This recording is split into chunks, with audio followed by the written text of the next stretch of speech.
Because I believe there is such a concept, such a reality, that if you will master what I'm going to talk to you about today, your life will never be the same.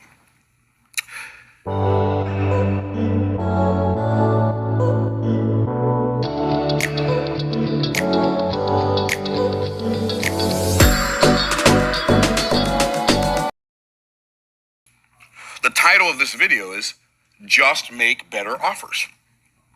We all make offers all the time. We make offers, we take offers.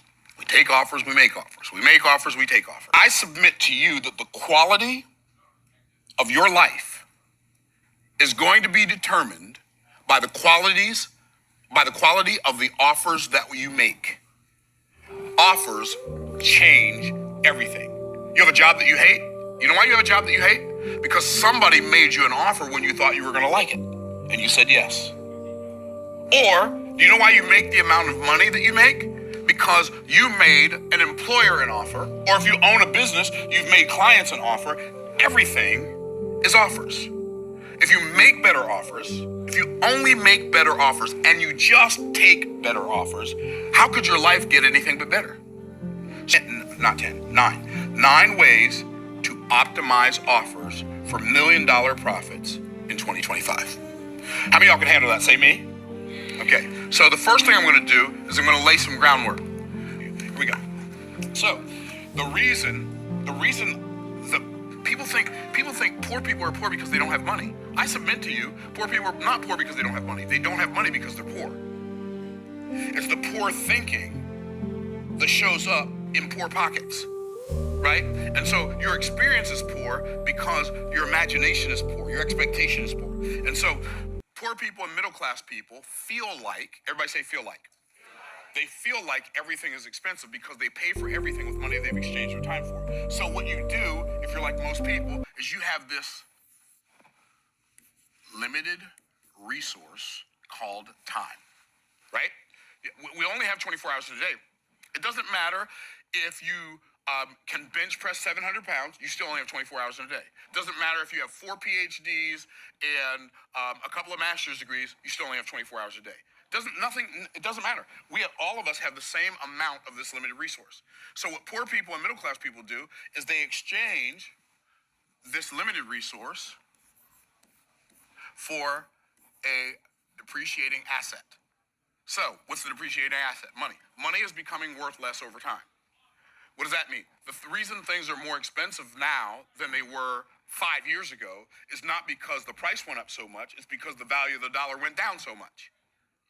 So a dollar is a depreciating asset. That's why poor people and middle class people, they say, well, I got to save my money. Why would you save something that's becoming worth less over time? It makes more sense to invest it so it turns into more over time. But that's another conversation for a different day. So we trade a limited resource for a depreciating asset. And then, let's say we want to buy a car, and it's going to be like a red sports car, right? We want to buy a car, right? No judgment for red sports cars. I have one too. Okay, so yeah, got to have a spoiler on it, right? Okay, so we trade our depreciating asset for a depreciating liability. Now watch what happens. That's the reason, but this is why this makes you poor. You ready? When you trade the limited resource for the depreciating asset, you no longer have the limited resource. It's gone. The time is gone. You can't get it back. It's so gone, you will never see it again. Then what happens is you have this depreciating asset, but when you trade the depreciating asset for the for the depreciating liability, you don't have this anymore. That's gone. So now you have two things that had some value that you've traded for something that perpetually loses value. And so now you got the depreciating liability, and it becomes worth less over time. And you just say, it becomes less. It's literally like a funnel until eventually you take it to the junkyard, and you might have paid $100,000 for this car when you first bought it. But eventually you take it to the junkyard. Somebody does. You don't take it to the junkyard, and they give you $100 for the parts. So this is $100K, and they give you $100 for the parts. And so this becomes worth less over time. That's what depreciating asset liability means. Okay, this is why poor people are poor. They're trading a limited resource for a depreciating asset for a depreciating liability. Now, here's why, especially wealthy creative entrepreneurs, that's who I'm talking about right now. Here's what we do.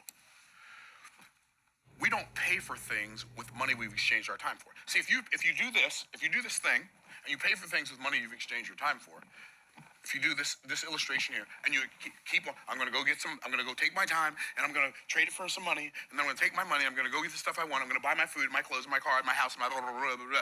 So what happens is, you become poorer and poorer because you feel like everything's expensive because you feel like you're paying for everything with your life. Do you know why you feel like that? Because you are. Time is the stuff life is made of. So I'm literally trading my life for something that becomes worth less over time. Then I trade that for something that depreciates down to nothing over time. So if you're a creative entrepreneur, here's what you do. So this is you. You're a creative entrepreneur. You get this idea. It's like a eureka moment. You're like, right? And then all of a sudden you get this idea. And we don't pay for things with money we exchange our time for. You know how creative entrepreneurs pay for things? We pay for things according to our creativity. What does that mean? According to our creativity. Notice, I didn't say we pay for things with our creativity. I didn't say we pay for things from our creativity. I didn't say we pay for things out of our creativity. What do I say? We pay for things according to our creativity. What does that mean? Well, the reason I say according to our creativity is because if you're paying for it with your creativity, after you use the creativity's gone. If I say out of, the creativity's gone. If I say with, the creativity's gone. But I pay for it according to my creativity. Why do I say that? Because when I use my creativity and I create an idea, I come up with an idea, right? And this idea is worth something. And then I communicate that idea to somebody, and I communicate it in the form of an offer. This is an offer. And I create an offer. Now, the offer is like a question mark that can turn into an exclamation point. But when I create this, when I use my creativity, do I have a limited amount of creativity or an infinite amount of creativity? I have an infinite amount of creativity. Think about how much better our lives are today than lives were 100 years ago. Forget 100, 50 years ago. Forget 50, 10 years ago. There's so much more that's available to us now than there was. That's why some people wonder, well, I don't understand why the stock market hasn't crashed. It can't just keep going. Well, the reason is because people are using their creativity. Entrepreneurs are using their creativity to create more and more value in the marketplace. And as they do, that value that they create creates more and more wealth. Now, I'm not saying the stock market won't crash. It'll reset. But the reason it hasn't yet, and it seems like it should have already, is because technology is doubling so fast that all these creatives are figuring out new ways to create opportunities that didn't exist before. So I'm going to create an offer, and then somebody's going to say yes to my offer, and watch this. They're going to pay me for my offer. Okay, now, here's what's cool. They pay me for my offer.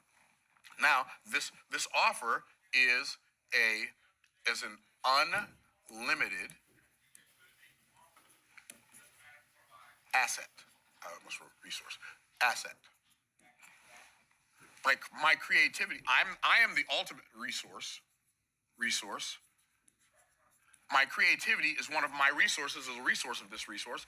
But the offer that I create, it's an unlimited asset. I'll show you what I mean in a minute.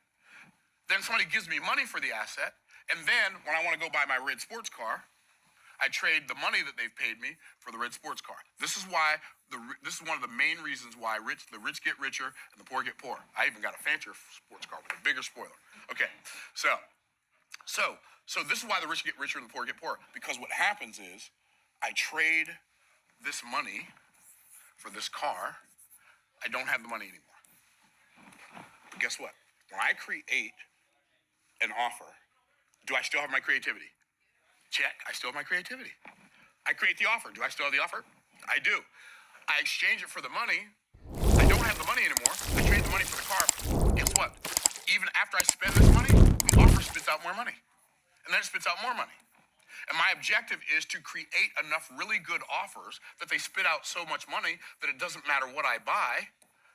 My money keeps growing because it's my money, my depreciating assets are growing unlimited, are growing exponentially and unlimitedly. Here's what I mean. There are a group of people out there who have a problem that I could solve. I'm going to figure out a solution, and I'm going to make myself easy for them to find. And then when they find me, they're going to pay me for the solution I've created. That's it. Jeff Bezos created Amazon. You know why? Because he realized before I realized that I hate going to the store. And he figured out a way so I can buy stuff and they just put it on my front porch every day. Oh, and by the way, he became one of the richest people in the world. Why? Not because he solved his problem, but because he solved mine. And see, one of the reasons you have such a hard time financially is because the only person's problem you're seeking to solve is your own. Oh, snap. So what we have to do is we have to learn that, like, we have to spend more time developing and honing our creative skills to create solutions for other people's problems. Are y'all picking up what I'm putting down? Okay, so now that we covered that, we're all on the same page. Like, the good news is, if you learn if you really get what I'm telling you right now, you can get to the point in your life where the price of things never matters again. Not because you have so much money, because you know you have the ability to create whatever amount of money you desire to create so that you can pay for whatever you want to pay for. And then you can focus your time, all of your energy on living your life instead of just existing in life. Are y'all tracking? When it comes to offers, there are 4 types of people. And then I'm going to get into the 9 ways to optimize your offers. There are people who make offers. Become one of those. Like, you already do, but be more intentional about it. Become an offer maker. There are offer makers. There are offer takers. You're already one of those. I'm one of those. We take offers all the time. Okay. There are offer shakers. What is that? That's people who say no to your offer. If you didn't have offer shakers, offer takers wouldn't be valuable. Are y'all tracking? If you didn't have people who said no, yes would be, it wouldn't be fun. Like, learn to love the process of sorting, going through the no's. Right? Okay. And then, these are the worst kind of people. Offer fakers. They're people who will promise you that they will do something that they have neither the intention or the ability to do, but they'll take your money. Offer fakers. They pretend to have a solution to your problem. And they're really good at describing this fake solution. Well, but they're terrible at delivering on the promises. Don't be an offer faker. Become so intimately familiar with the truth about offers, that when an offer faker comes along, you can automatically see that's a fake offer. How many of y'all tracking? Okay. So, how do we make, like the title of this video, just make better offers. So now that we understand the significance of offers, and we understand that it doesn't matter what you want to buy, if you get good at making offers, it doesn't matter if you want to buy a pack of Tic Tacs, or you want to buy a brand new car. They both cost the same amount. Wrap your mind around that. You want to buy a pack of Tic Tacs, or you want to buy a brand new house, like for like $500,000, $1 million, $3 million. All cost the same amount. See, Myron, what do you mean it all costs the same amount? Because the money's not the resource. The money is a depreciating asset. But the creativity is an unlimited resource that can produce as much money as you are willing to develop your creativity to produce. So when I pay for something, I pay for it according to my creativity with the money that I get in exchange for the offers that I make. And there's no limit to that. And here's what happens. You have to overcome offer inertia. What's inertia? An object at rest will remain at rest unless it's acted upon by an outside force. So I have to overcome offer inertia. Your whole life, however old you are, your whole life you've only been taught to make itty bitty offers and take whatever the best offer is somebody will give you. Now, what do I mean make itty bitty offers? Well, I work for you for $50 an hour. I work for you for $30 an hour. I work for you for $20 an hour. And so those are the kind of offers you make. Instead of realizing you can disconnect. Okay, how do you make better offers? Okay, there's 9 things you want to do. Number 1.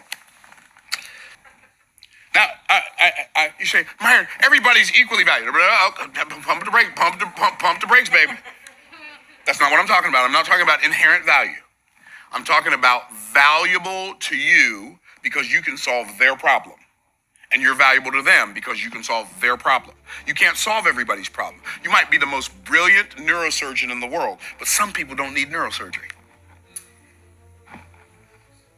See, just because you spent a lot of time and invested a lot of money in learning how to solve the problem you solve, you want that to become somebody else's problem. Nobody cares. The only thing, when you go see anybody, okay, I'm gonna prove it to you. When you go see anybody who you want them to solve your problem, you don't care how much time it took them to learn how to solve your problem. You don't care what school they have a degree. How many of y'all have ever been to the dentist? Anybody in here ever been to the dentist? Say me. Okay. Has any of you ever asked your dentist what dental school they graduated from? Anybody? No. Why? Because you don't care. You just want them to do whatever, clean your teeth, fix a cavity, extract a tooth, whatever. You don't care how much, like you didn't go there to evaluate their credentials. You went there for them to fix your problem. And when somebody comes to you, they come to you to fix your problem. So you want to tell them about all your accolades and that you were in the top of your class, and guess what? They don't care. They don't even know the other people in your class. So find better people to serve. What do I mean better people? Better people who are a part of a big pool of people. So better people means there's a lot of them. That's the first thing. That's the first characteristic of better people. What? There are a lot of people who have that problem. Why? Because if there's only one person in the whole world that has that problem, then you are a needle in a haystack. They have to wade through all the other people in the world to find you. Or if you're one of those people who still looks for people to sell stuff to, then they are a needle in a haystack. Either way, wrong answer, but we do have some nice consolation prizes for you in the back. So instead of doing that, find a big pool of people. Or solve a problem that a big pool of people have. That's like, I'm blown away by it. People come with these ideas and they say, I've got this great business idea. This is something I've always wanted. Yeah, but you're the only person on earth out of 9 billion people who always wanted it. Why the 3 big niches are health, wealth, and relationships. Why? Because everybody wants better health, better wealth, better relationships. But what you want to do is you want to help left-handed jugglers strengthen their right hand. Good luck.